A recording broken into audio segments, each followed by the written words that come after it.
Hello friends, welcome back to our channel Due Soul Academy. आज की video बहुत important रहने वाली है उन स्टूडेंट्स के लिए जिनका कल यानी 11 जून को public administration as a discipline का एग्जाम है।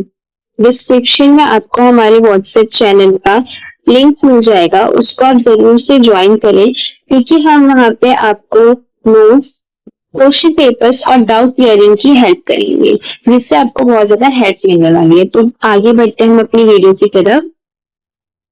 सबसे पहले हम समझ लेते हैं कि public administration as a discipline का जो सिलेबस है वो क्या है। तो सबसे पहले हम फर्स्ट यूनिट पे चलते हैं। फर्स्ट यूनिट है public administration as a discipline. इसमें आपको ये बताया गया है कि Asian roots of public administration क्या क्या था, मतलब पब्लिक एडमिनिस्ट्रेशन कैसे स्टार्ट हुआ, उसका एवोल्यूशन कैसे हुआ, प्रिंसिपल्स क्या थे पब्लिक एडमिनिस्ट्रेशन के और ग्रोथ कैसे है। सेकेंड टॉपिक है थियोरेटिकल पर्सपेक्टिव्स। इसमें आपको साइंटिफिक मैनेजमेंट अप्रोचेस बताई गई है, मैक्स वेबर्स थ्योरी क्या है ब्यूरोक्रेसी को लेके, और ह्यूमन रिलेशंस थ्योरी क्या है, ये सब बताया गया है। थर्ड यूनिट है कंटेम्प्रेरी थियोरेटिकल पर्सपेक्टिव्स। इसमें आपको मैनेजमेंट, पब्लिक मैनेजमेंट क्या है, न्यू पब्लिक सर्विसेज क्या होती है और मल्टीपल अप्रोचेस के बारे में बताया गया है, जैसे कि गुड गवर्नेंस क्या होती है, वो कैसे वर्क करती है, और ये सब नेटवर्क गवर्नेंस क्या होती है, डिजिटल गवर्नेंस क्या होती है, ये सब हमें इसमें बताया गया है। And the last topic is gender perspectives in public administration, gender and governance, ये सब इसमें हमें बताया गया है। तो अब हम आगे बढ़ते हैं इंपॉर्टेंट क्वेश्चन की तरफ। ये हमने कुछ आपके लिए इंपॉर्टेंट क्वेश्चंस बनाए हैं चैप्टर वाइज। इसमें से आपको एक डायरेक्ट क्वेश्चन भी देखने को मिल सकते हैं या ऐसे ही कुछ घुमा फिरा के क्वेश्चंस भी आ सकते हैं, तो आप जरूर से इन क्वेश्चंस को पढ़ के जाना, जिनका 80 to 90% चांस है कि वो एग्जाम में आएंगे। तो सबसे पहला क्वेश्चन क्या है, briefly examine the contribution of hotelier in the development of public administration।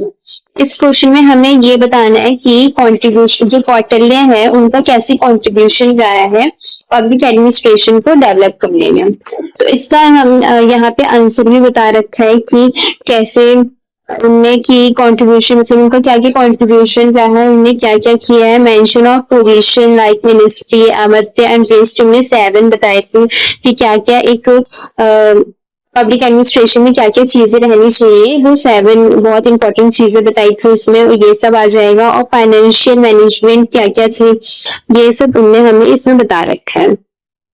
Second question हमारा फर्स्ट क्वेश्चन का ही ये बी पार्ट है। इसमें हमें ये बताना है कि explain the major principles of public administration and also describe their impact on administration. इसमें हमें मेजर प्रिंसिपल्स बताने क्या होते हैं पब्लिक एडमिनिस्ट्रेशन के, और हमें डिस्क्राइब भी करना है कि इम्पैक्ट क्या क्या होते हैं और पब्लिक एडमिनिस्ट्रेशन में क्या क्या इम्पैक्ट होते हैं। उसके बाद हमारा थर्ड क्वेश्चन है, सेकेंड क्वेश्चन है सॉरी, सेकेंड क्वेश्चन हमारा ये है कि critically describe the scientific management theory of administration. हमें साइंटिफिक मैनेजमेंट जो थ्योरी है सेकेंड यूनिट में वो क्या है एडमिनिस्ट्रेशन में, हमें वो बताना है। उसके बाद डिस्क्राइब द, या आपको ये क्वेश्चन ऐसे घुमा के पूछ सकता है कि describe the scientific management principle given by FM Taylor. तो FM टेलर के थ्रू ये हमें एक प्रिंसिपल दिया गया है साइंटिफिक मैनेजमेंट का ऑन पब्लिक एडमिनिस्ट्रेशन, तो हमें इसमें ये डिफाइन करना है एंड एक्सप्लेन करना है। यहाँ पे हमने आपको आंसर किस तरीके से लिखना है वो भी बता रखा है, तो आप इसी अगर फॉर्म में आंसर लिखते हो तो आपको पूरे नंबर मिलेंगे, इसकी पूरी गारंटी। आपको सबसे पहले मॉडल लिखना है कि मतलब आंसर को स्टार्ट करना है कि ये जो थ्योरी है वो FM टेलर ने दी थी और क्या क्या इसके वर्क है, क्या क्या इसके फायदे हैं, ये सब आपको थोड़ा सा एक्सप्लेन कर देना है। उसके बाद आपको फीचर्स बताने हैं उसके कि क्या क्या फीचर्स हैं। उसके बाद क्रिटिसिज्म्स हमको बताना है और उसके बाद हमको उसको लास्ट में कंक्लूड कर देना है। कंक्लूड करना बहुत जरूरी है क्योंकि कंक्लूजन ही टीचर ज्यादातर कंक्लूजन भी देखते हैं, चेक करते हैं आंसर्स, तो इस पर ज्यादा आप ध्यान देंगे। उसके बाद हम चलते हैं थर्ड क्वेश्चन की तरफ। थर्ड क्वेश्चन है व्हाट इज ब्यूरोक्रेसी। ब्यूरोक्रेसी क्या होती है, नौकरशाही क्या है।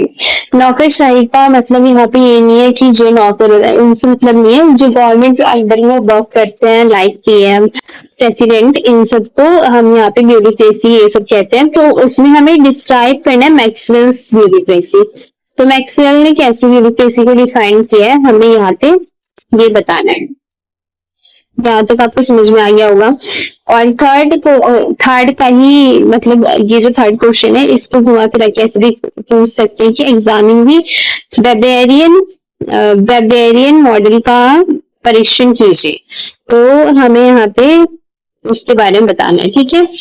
अब उसके बाद हमें यहाँ पे मॉडल आंसर अगर लिखना है अच्छे से तो उसमें हम कैसे लिखेंगे कि ब्यूरोक्रेसी जो है वो ऑर्गेनाइजेशनल स्ट्रक्चर है जो कि बेस्ड होती है क्लियर रूल्स एंड हायरार्की पे। तो हमें ये ऐसे बताना है, ठीक है। और उसके बाद हमें कंक्लूजन भी जरूर से लिखना है और उसके बीच का जो हमारा पार्ट है वो हमें अच्छे से डिफाइन करना है। यहाँ पे आपको हमने की वर्ड्स की पॉइंट्स कह सकते हो वो बता रखे हैं, उसको आप एक्सप्लेन खुद से करना अच्छे से। उसके बाद हमारा फोर्थ क्वेश्चन है। फोर्थ का फर्स्ट पार्ट ए पार्ट है वो, उसमें हमें ये बताना है describe the human relation theory of Elton मायो।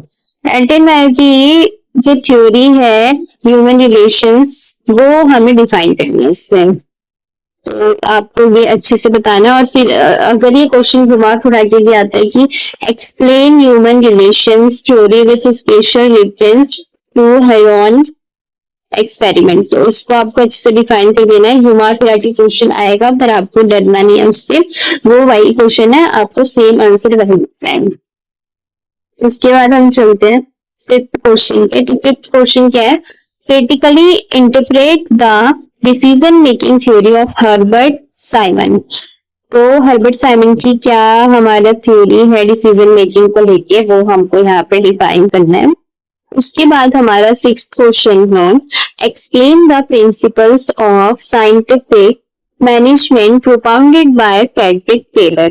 तो प्रिंसिपल्स क्या था साइंटिफिक मैनेजमेंट का फ्रेडरिक टेलर के थ्रू, वो हमें बताना है। प्रिंसिपल्स क्या क्या थे, जैसे कि उनके की प्रिंसिपल्स थे scientific analysis of task, separation of work and responsibility, training and development of workers, scientific selection and time study, linking wages to standard performance systems।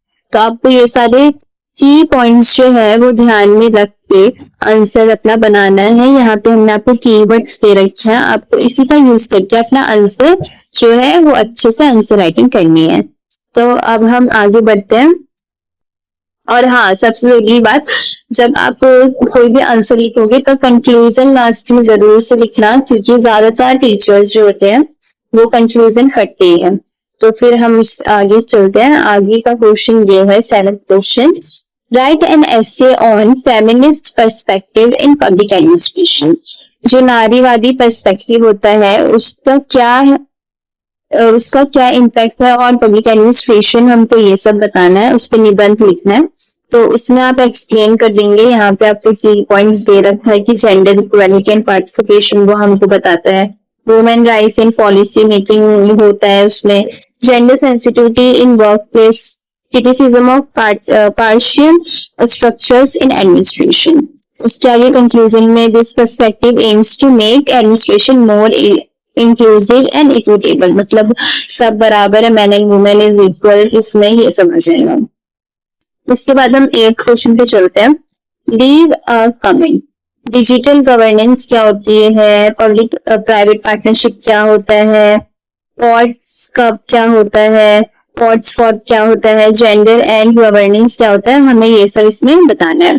तो इसमें आप अच्छे से ये थोड़ा थोड़ा अच्छे से पढ़ ले, रीड कर लेना एक बार, क्योंकि हमें इसमें लिखना होता है कि इसमें से ऐसे आ जाता है क्वेश्चन की इसमें से दो करे हो या सारे को ऐसे, तो इसलिए आप इसे अच्छे से पढ़ के जाना। उसके बाद 9th क्वेश्चन हमारा ये है कि what do you understand by digital governance, discuss some of the key aspect of digital governance. अब आप यहाँ पे देख सकते हो कि ये क्वेश्चन जो यहाँ पे हमारा ये डिजिटल गवर्नेंस और यहाँ पे डिजिटल गवर्नेंस सेम सेम है। तो पर यहाँ पे हमें ब्रीफ में लिखना है, जो यहाँ पे ये 8th क्वेश्चन में है वो हमें एकदम मतलब ब्रीफ में लिखना, छोटा आंसर लिखना होता है, और जो 9th क्वेश्चन है वो हमें थोड़ा लार्ज में लिखना होगा, क्योंकि ये एक इंडिविजुअल क्वेश्चन पूछ रहा है उस पर।